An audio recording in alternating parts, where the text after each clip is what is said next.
नमस्कार दोस्तों, India of dreams पर आप साईं हसन के साथ जुड़ चुके हैं। गतिविधि शब्द पर बात चल रही है और उत्तर प्रदेश में राजनीतिक गतिविधियां चल रही है।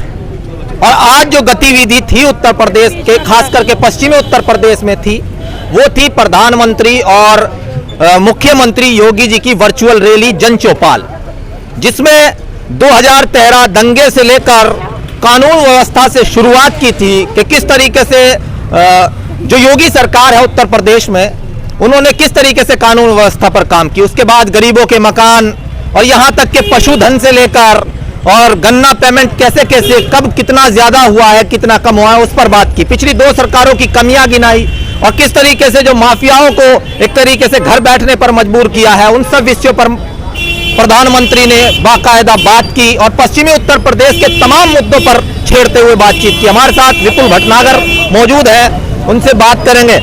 आज जो बातचीत हुई है उससे आपको क्या लगता है, कितना लाभ मिलने वाला है इस चुनाव में भारतीय जनता पार्टी को? लाभ तो भारतीय जनता पार्टी को मिल ही रहा है, पर मोदी जी का और योगी जी का जब आशीर्वाद पूरे पश्चिमी उत्तर प्रदेश को आज मिला है, 21 विधानसभाओं में ये लाइव था उनका वर्चुअल रैली, उनके उद्बोधन से एक अजीब उत्साह, एक जोश लोगों में, कार्यकर्ताओं में भी और आमजन में भी वो आ जाता है। और उसी जोश की वजह से हम पूरा उत्तर प्रदेश इस बार 300 प्लस से जीत के योगी जी को पुनर्स्थापित करने जा रहे हैं। उत्साह बहुत है सब में। जैसे कि उन्होंने कहा, सिर्फ समाजवादी पार्टी का जिक्र किया और जो पार्टी है जैसे बहुजन समाज पार्टी, उसका कोई जिक्र ही नहीं किया। इसका मतलब तो सीधा सीधा सपा से वो मुकाबला मानते हैं। मुकाबला वैसे अगर देखा जाए तो योगी जी के मुकाबले कोई भी नहीं है, कोई भी ऐसा चेहरा नहीं है जो योगी जी को रिप्लेस कर सके यूपी में। और सपा की बात इसलिए करी है कि जो कुछ अगर चुनाव में थोड़ी बहुत दिखाई दे रही है तो वो सपा ही दिखाई दे रही है। हालांकि जिस तरीके के उन्होंने टिकट का वितरण करा है, जैसा कि प्रधानमंत्री जी ने कहा भी, गुंडों को टिकट देने का काम। दूसरा, समाजवादी पार्टी भी मुझे लगता है अपने वोटर को कहीं ना कहीं ये समझती है कि वो, जैसे मुजफ्फरनगर की बात करें, टिकट सपा का और सिंबल लोकदल का, तो क्या वो ये समझते हैं कि जो मतदाता है वो बेवकूफ़ है, उसे ये पता ही नहीं है कि सपा का टिकट है या लोकदल का है, या खाली नलके को देखकर ही वो वोट करेगा, जब सपा का कार्यकर्ता ही नहीं है। यानी कि या तो लोकदल पे यहाँ पे कोई प्रत्याशी नहीं था, या वो जनता को बेवकूफ़ समझते हैं। तो इस तरीके के कार्य करने से और मैं तो समझता नहीं कि कोई भी उनके टक्कर। तो यानी पश्चिमी उत्तर प्रदेश की जो मुजफ्फरनगर सदर सीट है, इस पर क्या मानते हैं आप? सदर सीट पे तो मैंने जैसे आपको कहा कि जो टिकट वितरण हुआ है, सपा का टिकट और सिंबल लोकदल का, उससे आपको क्या दिक्कत है? तो हमें दिक्कत, हम तो क्लियर स्वीप कर रहे हैं और इस बार पिछली बार से कम से कम 3 गुना, पिछले बार से कम 3 गुना अंतर से हम जीतेंगे। पिछली बार आता हूँ आपकी तरफ। जी जी, जाए मत, आ जाए आ जाए आ जाए आ जाए, आइए आप इधर आइए, आइए, बिल्कुल नजदीक बैठी थी आप, बहुत गौर से सुन रहे हैं। आप आए, आप आए, आ जाए आगे। महिलाओं के बारे में बातचीत करते हुए कहा प्रधानमंत्री नरेंद्र मोदी ने कि महिलाओं को बहुत कुछ दिया है, 3 तलाक से लेकर के जिस तरीके से उज्ज्वला योजना पर भी बोले हैं, उस पर क्या कहना चाहेंगी आप? महिलाओं के लिए तो योगी सरकार ने और मोदी सरकार ने बहुत अच्छा किया है। अपराध कम हुए हैं, महिलाओं की सुरक्षा हुई है, 3 तलाक कम हुए हैं। 3 तलाक में मुस्लिम महिलाएं जो थी वो बहुत पीड़ित रहती थी, उनका पीड़ितपना जो है वो दूर किया है मोदी जी ने।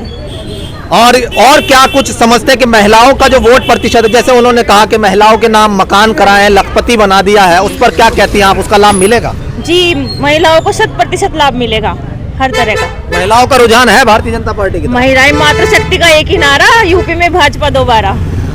जी, आगे आ जाए आप। बहुत सारे मुद्दों पर जो है जिस तरीके से प्रधानमंत्री आज बोले हैं, और पश्चिम की जो राजनीति है वो आप जानते हैं कि यहाँ पर मुस्लिम भी बहुसंख्यक है, और बहुसंख्यक की अगर बात करें तो मुस्लिमों की ज्यादातर पसंद जो है वो गठबंधन की है। लेकिन उनका कहना है कि हमारे साथ दलित भी जुड़ रहा है, हमारे साथ ओबीसी भी जुड़ रहा है, तो उससे तो कहीं ना कहीं पश्चिम की राजनीति में बदलाव की संभावना बताई जा रही है। योगी सरकार ने जितनी सुविधाएं और सुरक्षा यूपी के अंदर दी है, उससे आज जो है दलित भी खुश हैं और मुस्लिम लोग भी खुश हैं, ओबीसी भी खुश हैं। सबको सुरक्षा चाहिए। सुरक्षा का आपने देख लिया योगी जी ने 5 साल के अंदर क्या काम किया। जो गुंडे माफिया थे ये सब या तो उत्तर प्रदेश छोड़ के चले गए या जेल के अंदर पहुंच गए या जहां उनका ठिकाना था वहां चले गए। इस चीज को देखते हुए बड़ी शांति है। पहले किसान भी तरस था, अगर जो खेत में जाता था तो भैंस खोल ली जाती थी और घर रहता था तो बिजली का मोटर चोरी हो जाता था। ना व्यापारी सुरक्षित था ना किसान सुरक्षित था। चलिए किसानों पर अगर बात कर ही रहे हैं तो चलिए इन मुद्दों पर भी बात कर लेते हैं। फिर वो 13 महीने जो त्रस्त रहा है उसका क्या होगा? है जी 13 महीने जो गाजीपुर सिंह कर दिया प्रधानमंत्री जी ने, वो तो निस्तारण कर दिया उसका। एक भ्रामक प्रचार हाँ। था विचलित करने के लिए देश की जनता को, उत्तर प्रदेश की जनता को। कोई मुद्दा नहीं था पश्चिम में, तो उसका कोई मुद्दा था ही नहीं। जैसे प्रधानमंत्री जी ने भी कहा, हम सब ने भी कहा, हमने अथक प्रयास करे। 10 साल प्रधानमंत्री रहे मनमोहन सिंह, उन्होंने कोई ऑपरेशन नहीं किया। जब से हमारे प्रधानमंत्री प्रधानमंत्री बने वो ऑपरेशन पे ऑपरेशन करते जा रहे। अब जब 10 ऑपरेशन कराए तो एक आध ऑपरेशन गलत भी हो जा, इसी चीज को मानते भली वो कोई मुद्दा नहीं था। पश्चिम का बिल्कुल था नहीं, वो तो थोड़ा बहुत था, पंजाब का था। ये तो खामा का चेहरा बनाया गया। लेकिन फिर भी सब किसानों की जनभावनाओं को समझते हैं, वो अपना कानून वापसी ले लिया और वो मुद्दा तभी खत्म हो चुका है। रही बात अब गन्ना किसान की या और भी जो आपके मुद्दे कह रहे हैं, अभी जो आपने पूछा था भाई साहब से इनसे कि ओबीसी मोर्चा है या जो मुस्लिम मोर्चा है, तो ये भी एक भ्रामक प्रचार कर रहे हैं कि दलित हमारे साथ हैं, ओबीसी हमारे साथ है। ऐसा ये बिल्कुल मिथ्या है। सभी का सब 80% जनता, 80% जनसंख्या हमारे साथ है, उनका वोट हमारे साथ है, मात्र शक्ति हमारे साथ है। जैसे कि आधे कुछ बोल रहे हैं, कुछ हल्ला बोलने वाले, मान लो कुछ हल्ला बोलने वाले होते हैं कि भाई हम हल्ला बोल रहे, वो हल्ला बोल रहे, उन्हें कोई सामाजिक डर लगा लो या वो रह रहे उस डर की वजह से वो कह रहे, लेकिन वो जाएंगे चुपचाप। कमल छाप वाला मामला है, प्रचंड बहुमत से भाजपा की सरकार बन रही है। जय हिंद जय भारत। उनकी धरती खिसक चुकी है। अच्छा ताऊ जी एक बात तो बताया, जहाँ 1 मिनट मेरी तो सुन ले, हमें तो बोलने नहीं दे रहे आप। सुनो।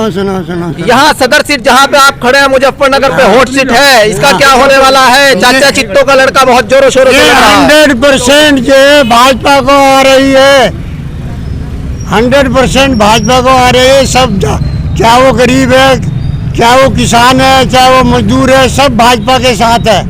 अब की बार भाजपा सरकार, बार भाजपा सरकार। कितनी उम्र हो गई आपकी? 80 साल की उम्र में भाजपा के लिए इतनी सर्दी में मजबूती से खड़े हैं, इसका मतलब कहाँ लगती है? अच्छा भाजपा की मिशन भाजपा हो फिर सर्दी कहाँ लगती है? ताऊ जी अंदाजे बया आपका। तीसरी डोज लगवा चुका हूँ बूस्टर की। डोज का भी लगवा चुका हूँ बूस्टर की। बार योगी सरकार। तो यहाँ पर जो है जैसा कि ताऊ जी ने कहा, कुछ और भी कहना चाहते हैं ताऊ जी? और भी कहना चाहता हूँ। क्या कह रहे हैं बताएं। हाँ एक मिनट जरा रोका। जी बताओ ताऊ जी बताओ। योगी सरकार बार है, हमारी विचारधारा उनके साथ है, जनता उनके साथ है। और जो उसमें जो है यूपी में 300 के पार भाजपा की सरकार आएगी। युवा जो है, आपका वोट तो बन गया होगा? बिल्कुल। कितनी उम्र है आपकी? 18+। 18 से ऊपर जा चुके हैं, तो अब तो सोचने समझने की शक्ति काफी हो गई होगी। जी बिल्कुल। भाजपा को किस आधार पे वोट दोगे? भाजपा को इस आधार पे वोट देंगे। हमने भी जब होश संभाली थी उस टाइम पे हमने देखा है दंगे होते थे खुलेआम। हम इस तर्ज पे वोट देंगे कि आप देखिए 5 साल के अंदर एक भी दंगा नहीं हुआ।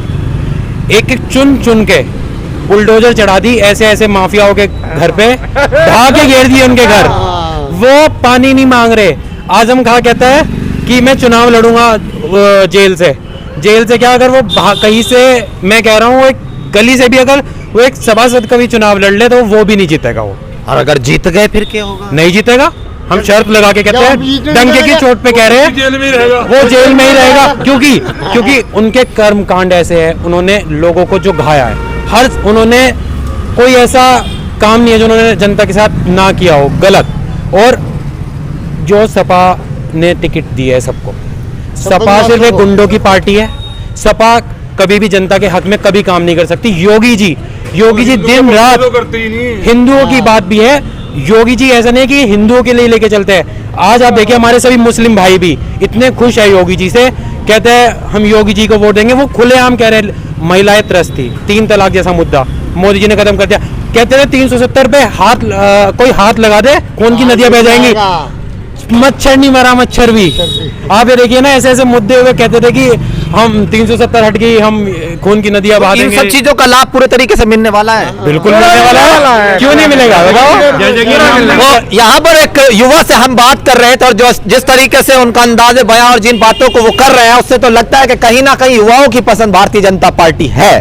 और जैसे कि 35 सालों से दोबारा मुख्यमंत्री कोई नहीं बना है, इस बार कुछ ना कुछ नया हो सकता है। योगी जो कि अपने बोलने की जो उनकी शक्ति है, उससे कहीं ना कहीं वो ताकत रखते हैं कि ये प्रभावित कर रहे हैं पूरे तरीके से और दोबारा से मुख्यमंत्री बन सकते हैं। क्योंकि अगर हम बात करें तो जो साइलेंट वोटर है, जो घर में बैठा रहता है, वो वोटर कहीं ना कहीं भाजपा के पास है और वोकल वोटर आपको ज्यादातर जो है अन्य पार्टियों के पास में मिलेगा। वो ज्यादा बोलते हैं। और जी, ये मुख्तार अंसारी, अतीक अंसारी के अलावा और भी तो गुंडे होंगे, पता नहीं जितने भी हैं, वो गुंडा था, उसका इलाज हुआ। वो किसी धर्म किसी जाति का हो, किसी को भी छोटा गया। मुझे लगा कहीं ये 2 मुसलमान नाम है इसलिए आप उल्लेखित कर रहे हैं। आपको बताओ, मैं नाम लेना नहीं चाहता, उनका भी नहीं इलाज हुआ है, सबका हुआ। जो गुंडा था आपको पता, जो कहाँ लो भागे, कोई नहीं बचा। क्या कोई किसी जाति का हो तो किसी धर्म का हो।